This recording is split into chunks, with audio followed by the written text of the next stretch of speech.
আসসালামু আলাইকুম। আমি রায়হান আহমদ, সভাপতি প্রতিষ্ঠাতা বিশ্ব মানবাধিকার রক্ষা সংঘ। ইরান ইসরায়েল যুদ্ধ কীভাবে বন্ধ করা যায় সেই জন্য ইরানের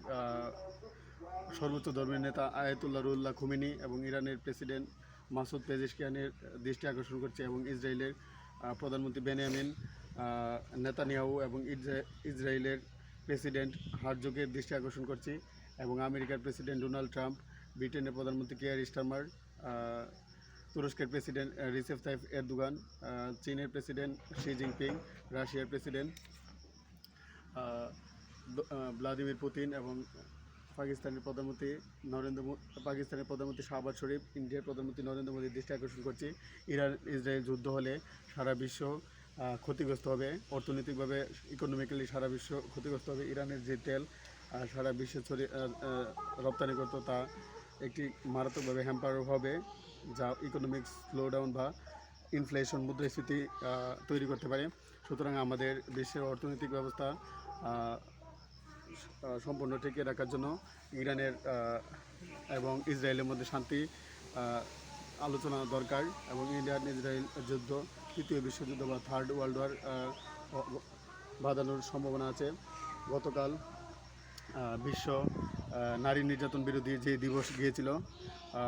আমি রায়হান আহমদ বিশ্বব্যাপী নারী নির্যাতন প্রতিরোধ করার জন্য কাজ চালিয়ে যাচ্ছি এবং হজরত মোহাম্মদ সাল্লাল্লাহু আলাইহি ওয়াসাল্লাম, হজরত আদম আলাইহিস সালাম, হজরত ঈসা আলাইহিস সালাম, হজরত মুসা আলাইহিস সালাম, হজরত ইব্রাহিম আলাইহিস সালাম, হজরত নূহ আলাইহিস সালাম, হজরত হুদ আলাইহিস সালাম,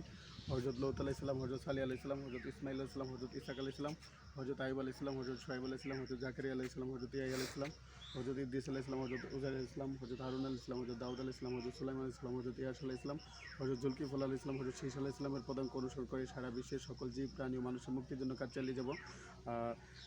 বাংলাদেশ হতে কীভাবে পানিতে ডুবে মারা যাওয়া বা শিশুরা পানিতে ডুবে মারা যায় কীভাবে মোকাবেলা করা যায় সেই জন্য আমরা কাজ চালিয়ে যাচ্ছি এবং পানিতে ডুবে মারা যাওয়া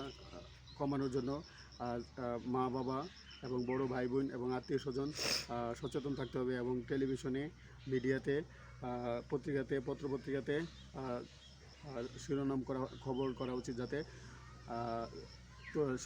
ছোট কোমলমতি শিশুরা পানিতে না মারা যায় এবং বিদ্যুৎ স্পৃষ্ট হয়ে Bangladesh, India, Nepal, Bhutan, America, Azerbaijan, Russia, Australia, Nepal, Haiti, Fiji, Kiribati, Solomon দ্বীপপুঞ্জে কীভাবে, নাইজারে, তিউনিসিয়াতে বিদ্যুৎ স্পৃষ্ট হয়ে মারা না যায় সেজন্য আমরা বিশ্ব মানবাধিকার রক্ষার সঙ্গে কাজ চালিয়ে যাচ্ছি এবং সড়ক দুর্ঘটনা কীভাবে প্রতিরোধ করা যায় সেই জন্য আমরা কাজ চালিয়ে যাচ্ছি এবং বিশ্বে মানব পাচার বা হিউম্যান ট্রাফিকিং কীভাবে বন্ধ করা যায় আমরা সেই জন্য কাজ চালিয়ে যাচ্ছি এবং ওয়ার্ল্ড রিফিউজি ক্রাইসিস কীভাবে মোকাবেলা করা যায় সেই জন্য কাজ চালিয়ে যাচ্ছি এবং মায়ানমারের যে রোহিঙ্গা 12 লক্ষ বাংলাদেশে আছে, এই 12 লক্ষ রোহিঙ্গাকে আবার মায়ানমারে ফিরিয়ে রিপ্যাট্রিয়েশনের মাধ্যমে মায়ানমারের নাগরিকত্ব এবং তারা মায়ানমারের স্কুল, কলেজ, ইউনিভার্সিটিতে যাতে পড়াশোনা করতে পারে এবং রাষ্ট্রীয় এমপি মন্ত্রী যাতে প্রাইম মিনিস্টার, প্রেসিডেন্ট হতে পারে সেই আহ্বান জানাই এবং বিশ্বের সকল জীব, প্রাণী ও মানুষের মৌলিক মানবাধিকার নিশ্চিত করার জন্য আমরা কাজ চালিয়ে যাব।